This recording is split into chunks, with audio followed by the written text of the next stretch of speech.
Hello. So this is a partial video for the Cobra Mantis sub that came out in 2002, I believe. And unfortunately, the reason why I have say partial video is because if you go on G.I.Joe.com, you'll see that this was actually the vehicle right here was released with a different version of the Cobra Moray than this one. He was more of a light blue, maybe some dark blue, and purple, and it just, if you have this, which is, I believe, the first version that came out, in my opinion, you would rather use this one than that other one because the colors. So most likely, once I got the Cobra Mantis sub right here, I, retired the light blue, baby blue one because, you know. Um, so anyway, the other reason it's a partial video is I don't have the box, and my spouse is on the only computer that we own right now. So unless I was to dictate, the whole box story down, then I, would be able to say all the stuff that it says on the box. And I probably own the box somewhere, but if you're one of the really close subscribers that I have, you guys know that all that stuff is buried away and all that. So you guys have been really supportive and forgive me for that. So anyway, this is a pretty good vehicle considering what it is. It's got little rotors that move right there. It's got wheels on this fan, and right here. And this one actually, I don't know if it's going to show up on camera, but when it kind of goes up and then back out. Up, and I guess that's supposed to mimic being in the waves. See how it's kind of going up and down. This kind of shows that I've been with G.I. Joe for quite a while, even after I stopped collecting when I was a kid. And the reason I say that is because not only is this from 2002, but they were still trying to either save money or get money, out of the investment that they made.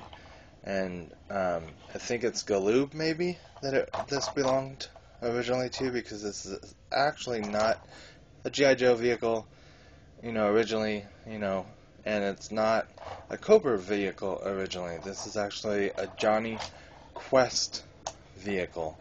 But Hasbro, as you all probably know, has a habit of, not just them, but they buy up other toy companies. Like they bought Kenner, and that's how they now have the Star Wars brand.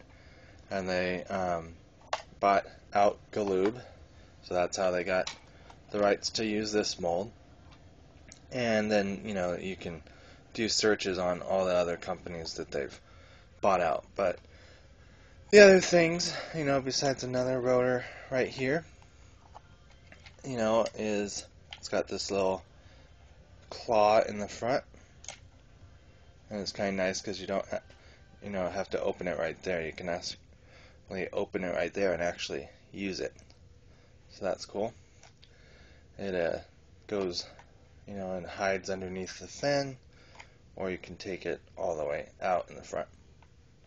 It also has a little periscope right here, so it can come right under the water and not be detected, but still see what's going on above water.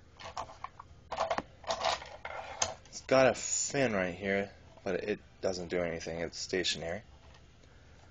Then it took me a while to figure out what these buttons did, this light blue, and this is basically what that figure was painted. So again, I'm not a big fan of the baby blue, but originally you would push this one and it would fire the missile out right there. And then I noticed this one back here, and I was trying to remember what this did. and I already got it wound up, so I'm going to go ahead and show that first. But what you would do is you would hold this button and pull it back, and hopefully you'll see it.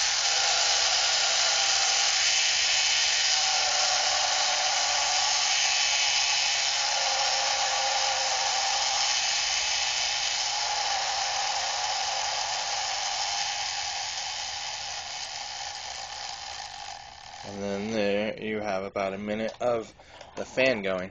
So it's kind of nice that they found, a off and on switch, even though this thing's not electronical. And how you do it is there's this knob underneath. Well, gotta make sure this is down first. And then when it's down, then you wind it up. And then until you push that button, I believe you can turn it off and on. So let's find out if that's true.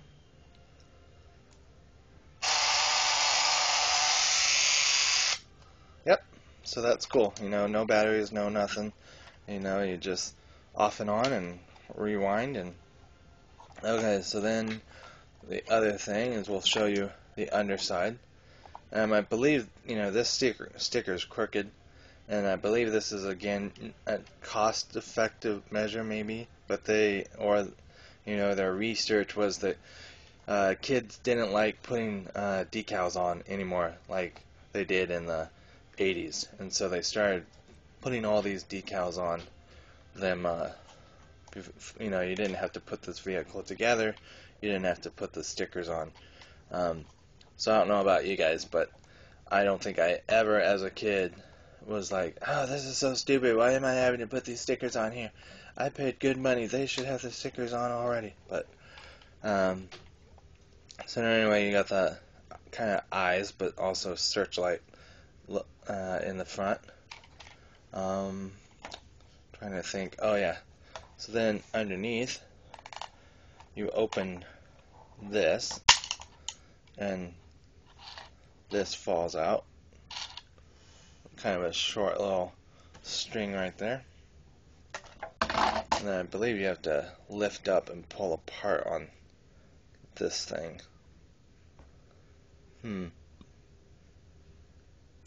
Yeah, okay. So separate the two parts first, and then it opens up. But it doesn't stay open, so that's good, because then that way you can hopefully grip the figure like that. So even though this is a un-O-ring figure, it is really nicely detailed. Kind of looks like a Darth Vader, with his little box right there. I'm not too much of a fan though of T-crotches, so I'm glad through Hasbro, getting a lot of letters or seeing all the opinions on the internet, they finally went back to an O-ring style. I don't know if the Moray ever got re-sculpted in an O-ring style, but some of the 2000 figures did. Portions aren't too bad. I think the only big thing is his, and no pun intended, is his arms are rather beefy. So the other thing I think will be kind of surprising, unless you guys already have seen videos for this, is there is room for two figures on the inside. So you can put the Moray here in the back, but it does take some work.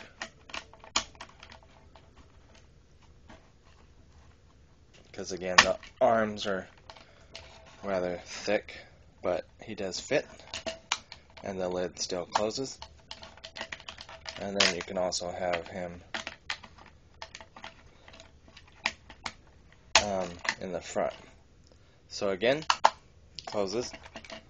So they really did do, quite a bit with such a small vehicle. So it's cool that they found the room to fit in a figure back here. So anyway, there's my 10 minutes, and I will see you all later. Alright, bye.